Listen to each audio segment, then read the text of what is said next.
Hi everyone and welcome back. So we're going to carry on with the Encyclopaedia of Civil Engineering today, and we're on chapter 2, Egyptian Engineering. So, Egypt boasts of a great antiquity as any other nation of the earth. It may be called the cradle in which the sciences were first nursed, and the source from whence the Greeks in after times drew their knowledge. And we must admit that a great portion of our modern skill, particularly in engineering, had its rise in the banks of the Nile. This country is bounded on the east by the Isthmus of Suez and the Red Sea, and on the south by the Nubia, and on the west by Libya, and on the north by the Mediterranean. Its length from north to south is about 500 miles, its greatest breadth 250, while at some parts it's very much less. It lies between the 21st and 31st degrees of north latitude. The waters of the Nile which pass through it have their rise in the Gebel al-Qamri, and the course of this noble river measures upwards of 2,000 miles, whilst its breadth seldom exceeds a third of a mile, or its depth even 12 feet. The delta, which is a luxuriant district, is composed of pure black unctuous mould, and for the purpose of vegetation needs no manure. It's entirely alluvial and formed by deposition of matter brought down by the waters of the Nile. This delta is not wholly covered by the inundation of the Nile, though throughout the inhabitations are built upon mounds which raise considerably above the level of the standing water, and it's from the formation of these earthworks and the cutting of the canals for the irrigation of the land that the rudiments of civil engineering may have had its origin. The Nile was perhaps one of the earliest rivers devoted to the purpose of inland navigation, and according to the Gibbon, servitude of rivers is the noblest and most important victory which man has obtained over the licentiousness of nature, and without doubt agriculture would first derive advantage from their subjection, occasioning them to be confined within certain limits by artificial embankments. The earliest cities were founded on the banks of rivers, and the first operation performed by their inhabitants, both for salubrity and convenience, would be the cutting of dikes for the purposes of drainage and occasional irrigation. In Egypt, before the time of Menes, who lived 2,320 years before the Christian era, the Nile continued its course along the sandy mountain on the side of Libya. But this king, by constructing the bank at the distance of 100 stadia from Memphis towards the south, diverted the course of the river and led it by means of a new canal through the middle of the valley. And it seems that in the days of the historian, during the time of the Persian dominion, this artificial canal was annually repaired and maintained. At the period referred to, the whole of Egypt, with the exception of Thebes, was an extensive marsh, and to Menes is attributed the forming of watercourses by cutting and embanking for carrying off the superfluous waters. Herodotus further states that when Sabacus, the king of Ethiopia, governed Egypt, he made it a rule not to punish any crime with death, but according to the magnitude of the offence, he condemned the criminal to raze the ground near the place to which he belonged. By which means the situation of the different cities became more and more elevated. They were somewhat raised under the reign of Sesostris, about 1659 years BC, by the digging of the canals, but they became still more so under the reign of the Ethiopian. To prevent the water from the Nile from continually overflowing the country, and to maintain a supply for the purposes of irrigation, the Lake Moeris was formed, which according to Herodotus was 450 miles in circumference, and it was terminated about 1,385 years BC. By some authors, it is said to have been in places 300 feet deep, and for 6 months in the year the Nile supplied this lake with water by means of a canal, which during the remaining portion of the year returned to the river. This canal, is stupendous effort of art, is still entire, and according to Savary, is 40 leagues in length. There were two others with sluices at their mouths from the lake to the river, which were alternately shut and opened as the Nile increased or decreased. Thus the water which would have been carried off to the sea was retained for the moistening of the earth after seed time. Diodorus Siculus states the canal to have been 80 furlongs in length and 300 feet in breadth, and that the sluices were of such a nature that they could not have been opened or shut at less charge than 50 talents, and in all probability it was necessary to cut through the embankments to attain the object desired.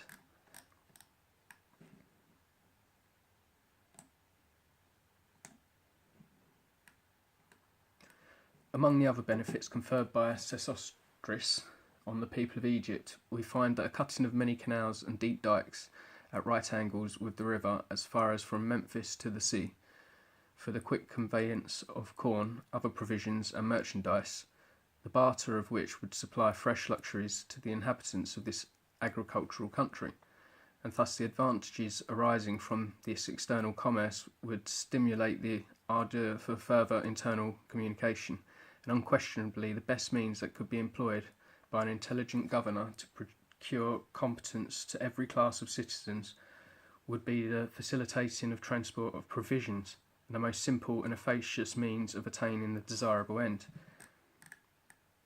is the uniting the different provinces of an empire by improving the navigation of rivers and forming artificial ones, where nature seems to have denied that assistance. Doubtless the extensive commerce which must have been carried on the sway of this prince gave rise to many of the canals which Egypt was afterwards intersected, for we find from Diodorus Siculus that he sent forth a navy of 400 sail to the Red Sea, and was the first Egyptian that built long ships which, it is true, were principally designed for the purpose of conquest. But general character of Sesostris gives is the idea that the internal grandeur of his country and to the improvement of his people were never neglected. At a later period, about 610 years BC, before Christ, Nikos, son of Psammetichus, commenced with difficult undertaking of uniting this sea with the Mediterranean by means of a canal, which was opened about 12 miles to the northeast of the Roman towns of Belbase, called by the Romans Bubastis Agria, and after a course nearly east of 33 miles it turned to the south-southeast and continued 63 miles further to the extremity of the Arabian Gulf. This canal was wide enough for 2 triremes to pass a bit breast, and it was stated that 120,000 Egyptians perished in the prosecution of the work. Several monarchs continued it, but according to Pliny, it proceeded no further than the lakes called Bitter Springs when it was abandoned, from fear of the great height of the waters of the Red Sea. This author states its breadth at 100 feet and its depth 40, and the distance from the western entrance to the Bitter Lakes 37 miles. Strabo asserts that ships of the largest size could navigate it. After the time of Ptolemies, it was neglected until Caliph Omar, in 644 AD, reopened it and cut another canal, which, that of the Prince of the Faithful, south of Cairo. It was used for more than 120 years until the commerce of Alexandria was destroyed.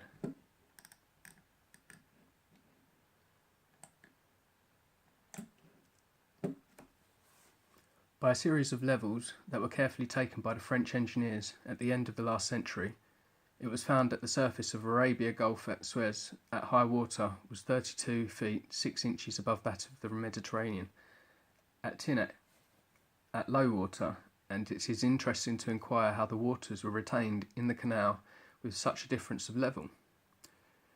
Diodorus Siculus states that gates or sluices were ingeniously constructed, which opened to afford ships a passage through, and then were quickly shut again. And Strabo mentions Europlus, a single or perhaps a double gate, which Ptolemy Philadelphus constructed when he completed this work, and which afforded an easy passage from the sea to the canal. The pyramids. Of the numerous pyramids found in Upper and Lower Egypt, only of Giza are mentioned by Herodotus, and were the first examined by the moderns. In Nubia, there are remaining upwards of 80 constructed in stone and burnt or unburnt brick at Abusir, Aburash, Saqqara, Dashar, Assur, Nuri, and many other places at a distance of several hundred miles apart. The date of the earliest has been assumed as upwards of 2,000 years, and of the latest as 600 years before Christ. The absence of all the hieroglyphs, as well as any indication of an ark in those of Giza near Cairo, have occasioned most writers to consider their origin as earlier than the others. These pyramids, 9 in all, are built in a projection of the Libyan chain of mountains, where the calcareous rock has been reduced to a level platform. But that quantity of the original mountain was left to form a core of the several structures has not as yet been thoroughly ascertained. Had the Emperor Napoleon's orders been carried out, we should, by the demolition of one of those most ruined, had the means of accurately judging of their construction. These royal sepulchres bear so strong a resemblance to earthworks and tumuli that they appear have had a common origin. The sepulchral chambers which contained the entombed are usually hollowed out with a native rock, above which is a mass of superstructure, either of solid masonry, or, as we suppose, only partly so. The kings of Egypt appear to have been the first who thought of covering the mounds with regular courses of masonry. That the mountains could easily be transformed into pyramids, and we can readily conceive by a judicious cutting as much we might have taken away as afforded a sufficient quantity of... Sorry, let me say that again. The mountains could easily... Let me say that a third time. The mountains could be easily transformed into pyramids, we can readily conceive, and by a judicious cutting as much might be taken away as would afford a sufficient quantity of stone to build up the several courses to the apex. And in all probability, such a practice suggested to Democritus the idea of converting a mountain into a nobler figure, and astonished the world by carrying out more useful application of such labour. The platform upon which these pyramids are based is in length about 6,890 feet, and in width from north to south about 4,920 feet. The rock contains many fossils common to limestone, as nummulites, belemnites, oysters, and so on and so on. The French engineers took great pains in ascertaining its height above the mean level, or low water in the Nile, which they found to be about 164 feet.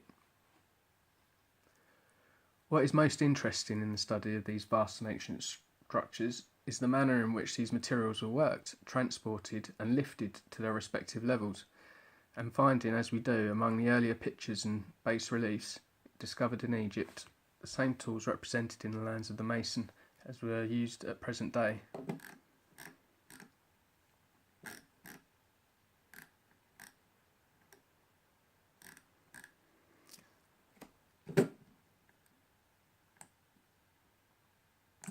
As the round-headed wooden mallet and chisel. We have no difficulty in accounting for the fine surfaces and the nicely made joints which the stones in some instances present to us, and the causeway extending in length more than 3,000 feet, with a breadth of 60 and a height of 48 feet. We can also imagine the same difficulties for the transport of materials were contrived and adopted as by us in present day. Herodotus says that when the Great Pyramid was designed, that the workmen might more easily move the stone. This causeway, which is contiguous to it, was formed. Its length was 5 stadia, its breadth 10 orgies, and its height 8. This was not the causeway seen by Pocock, the length which he traced upwards of 1,400 feet, after which it was buried in the alluvial deposit of the inundation. It was at a later time, probably when used by the caliphs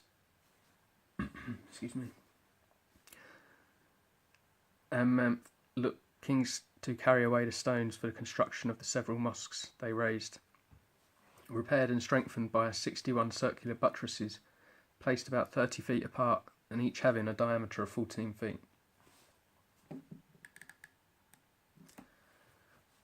The causeway mentioned by Herodotus still remains in part and reached to the west side of the canal which communicated with the Nile.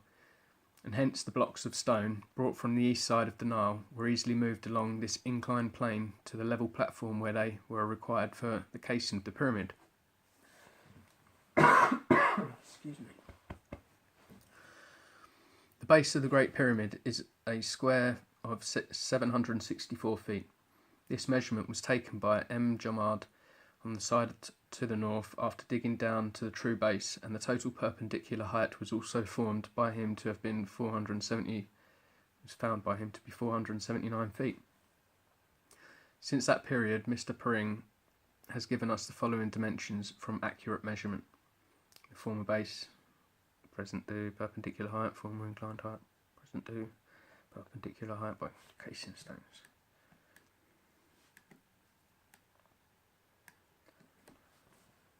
The total area of the base was 13 acres, 1 rood, 22 poles, and at present it covers 12 acres, 3 roods and 3 poles, and posing the rock to average 8 feet in height, only over the whole extent of the base, after deducting the hollow passages and chambers. Mr. Pring calculates that the quantity of stone originally used amounted to just under 90 million cubic feet, or about just under 7 million tonnes. The present quantity of masonry, supposing it's solid, is about 82 million cubic feet, or 6.5 million tonnes. The space is occupied by the chambers and passages being taken at 56,000 cubic feet. Dr. Clark observes that the stone used is a grey limestone and rather more compact than that local clunch, which that when it was struck by a hammer it exhaled a fetid odour. Denon describes this pyramid to have had 208 courses in height. The outside casing stones were found at the bottom in their original position,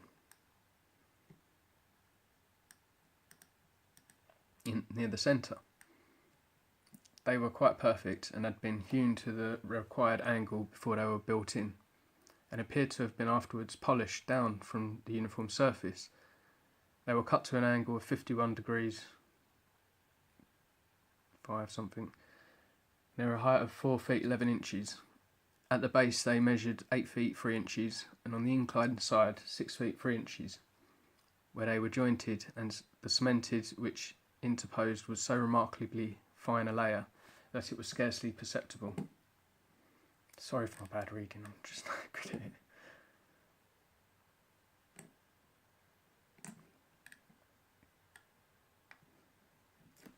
The entrance to the Great Pyramid is a height of 49 feet from the base, and the distance from the centre is 24 feet 6 inches from the centre of the pyramid. It is now accessible by means of the acclimation of the rubbish at the base. The opening by which it is entered is only in breadth 3 feet 6 inches, and in height 3 feet 11 inches.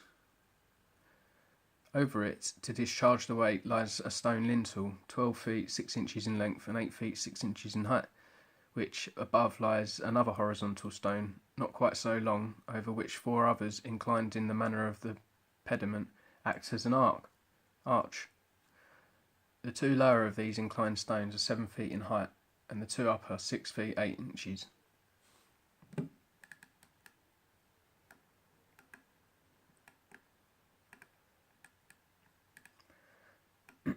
The passage from the entrance continues the same size as the aperture, and descends at an angle of 26 degrees 41 minutes to a length of 320 feet 10 inches, where it terminates in the chamber, the roof of the ceiling of which is 30 feet 8 inches below the base of the pyramid. The length of this chamber from east to west is 46 feet, and its breadth from north to south 27 feet 1 inch, and its height 11 feet 6 inches. The northern side of this room, hollowed out of the rock, is 8 feet from the centre of the pyramid northwards, and its eastern side is 26 feet from the centre of the pyramid eastwards.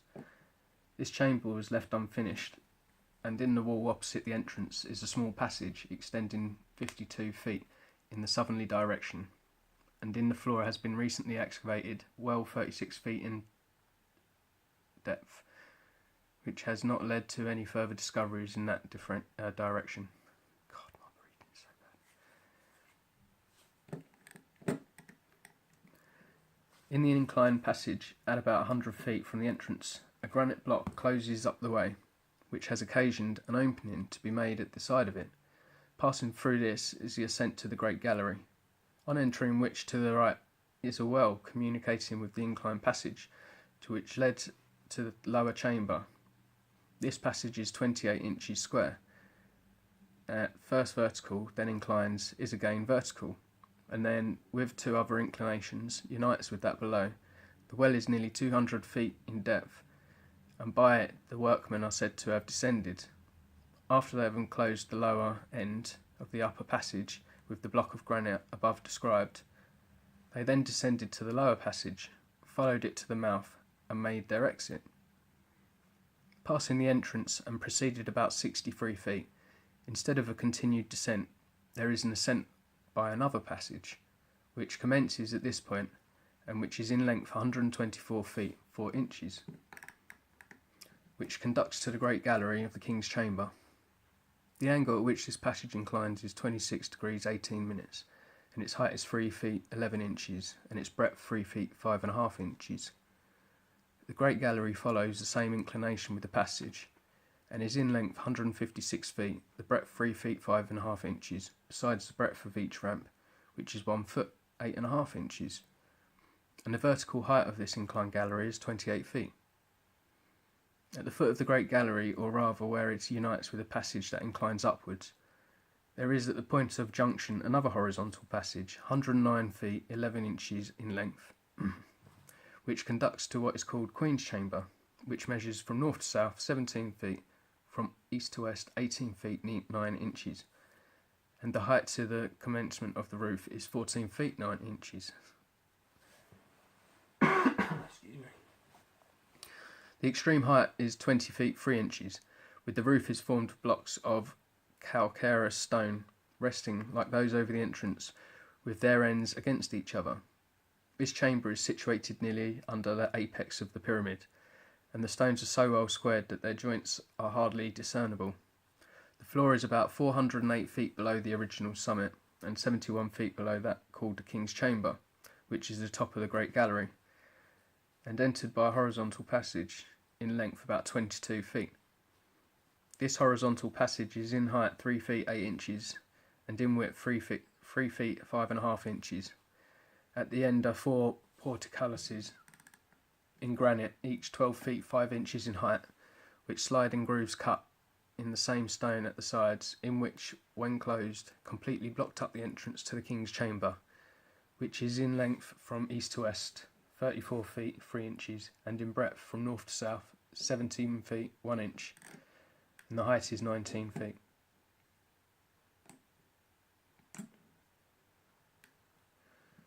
The sides are lined with granite, and the roof, which is flat, is formed of the same quality as stone, having 9 slabs which cross the breadth of the chamber. At the upper end is a sarcophagus of similar red granite to the lining of the walls. Its length is 7 feet 6 inches, its breadth 3 feet 3 inches, and its height 3 feet 5 inches, so that it was just admissible through the portal entrance passage. There are upon it neither sculpture or hieroglyphics. The most remarkable feature or accompaniment of this chamber is the 2 air channels or funnels which pass directly to the outside and commence at a height of 3 feet from the floor.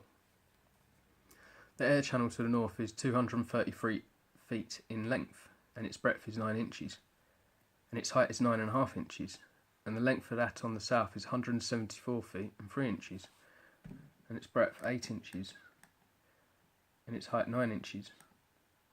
Where they pass through the outer face of the pyramids, they are, as measured on the incline face, 333 feet, 1 inch from the base. These tubes, no doubt, were intended to produce a free circulation of air through the chamber, and bear a resemblance to the funnel of a chimney. By an admission of air, the lamps are probably kept burning some time after the chamber was closed. From the base of the pyramid to the floor of the King's Chamber is 138 feet 9 inches, and the northern side is distant from the centre about 16 feet 3 inches southwards, and the eastern side is 26 feet 3 inches eastward of the centre line. Over this chamber are 5 others, which are about 38 feet by 16, and their heights vary from 1 foot 4 inches to 8 feet 7 inches, The height from the floor of the king's chamber to that of the upper is 5 to the upper of the 5 is 69 feet 3 inches. These 5 chambers were evidently contrived for the purposes of relieving the weight from the ceiling to the king's chamber below. Of the king's chamber. As they were only measured by cutting or forcing the passage through a solid mass to arrive at them. These rooms are divided by immense granite blocks, and the upper one has inclined blocks like those at the entrance. The great gallery is formed by projecting the courses of stone as they are laid one over the other, so that the top and the sides approach nearly, to allow of its being more easily covered. The outer stones of this pyramid are laid in regular courses, and we find them, as described in Herodotus, very strongly cemented together. This author also informs us how these immense blocks, some more than 30 feet in length, were raised.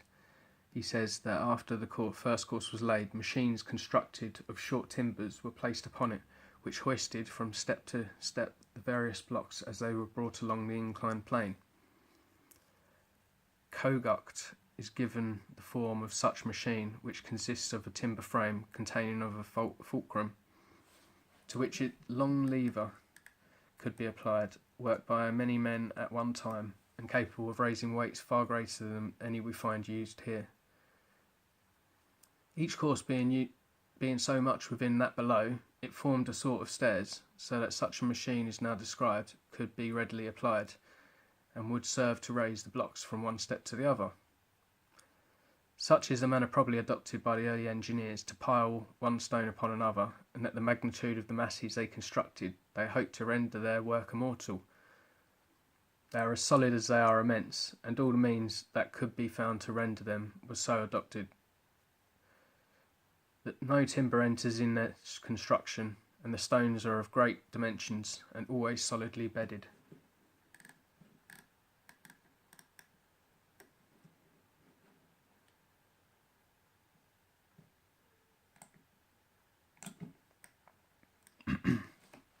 Second pyramid. Its construction, though similar, is inferior to that already described, and by Herodotus is called that of Cephren. The lowest tier of the stones was granite, but the rest have been brought from the Arabian mountains. The Troisi lapidis mons of Pliny, or from the Mokattam limestone quarries. The passages are also similar to those of the first pyramid, and there is only one chamber in the floor of which the sarcophagus was sunk. There were 2 original entrances, but no gallery. The casing has been removed to within 130 to 150 feet of the present summit. There's some measurements. The angle is 52 degrees, 20 minutes, and the size of the square platform at the top, 9 feet. This pyramid does not rise from the level of the natural rock, but out of an excavation made in solid rock, there being a deep cut entirely around it.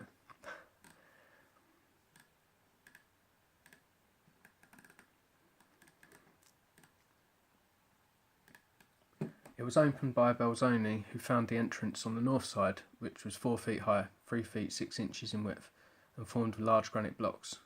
This entrance was east of a vertical meridian plane bisecting the pyramid. At this upper entrance there was 37 feet 8 inches above the base. The passage descended at an angle of 25 degrees 55 minutes. Its length is 104 feet 10 inches. This passage was cut out of the solid calcareous rock. After passing a portcullis formed by a block of granite sliding in the grooves, at the end of the horizontal passage was the main chamber, also cut out of solid rock, in length of 46 feet and in width from north to south 10 feet 2 inches, and the height of the sides 6 feet, and in the centre 8 feet 5 inches, the roof slanting and covered with blocks of calcareous stone, making an allowance of 8 feet of solid rock over the whole area of the pyramid. The original quality of masonry has been estimated at just under 66 million cubic feet, or just under 5 million tonnes, and the original base has an area of 11 acres, 1 rood, 38 poles.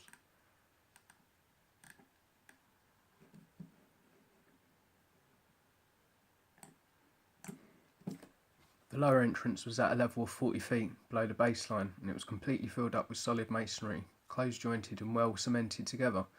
The stones were 10 feet in length or more. And the third pyramid is that of Mycerinus, son of Cheops. According to Herodotus, its entrance was also like that of all the others on the north side. Mycerinus, Moscheris, or Mencheres, as he has by other writers been called, succeeded Sufis, Sauphis, or Cheops, who was contemporary with Abraham about 1920 years before Christ. The memory of Mycerinus was greatly revered by the Egyptians because he excelled all his predecessors in the equity with which he's had.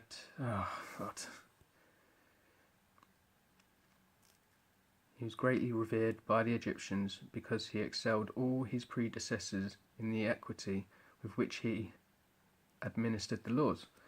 And Herodotus observes that this monarch was never happy after the oracle at Butos had informed him that this death would be certain at the end of 6 years. He endeavoured to forget the destiny which he knew was immutable, and caused a number of lamps to be made, by the light of which, when the evening approached, he passed his hours in the festivity of the banquet. Before a platform could be obtained for the pyramid, it was necessary that the western side to build up a foundation of 2 tiers of very large blocks of stone. This structure was more carefully executed than 2 already described, and it varied from them also in being built in regular steps or stages, the angles between the upright and horizontal faces being afterwards filled with the polished granite to form a casing. The entrance was above the level of the base at a height of 13 feet, and the passages and excavations formed chambers or cut out solid rock. The exterior presents one continued line to the eye, but the courses of stone diminish in height as they approach the top. So it says there. The angle at which the casing is laid is 51 degrees, and the square platform at the top is about 16 feet.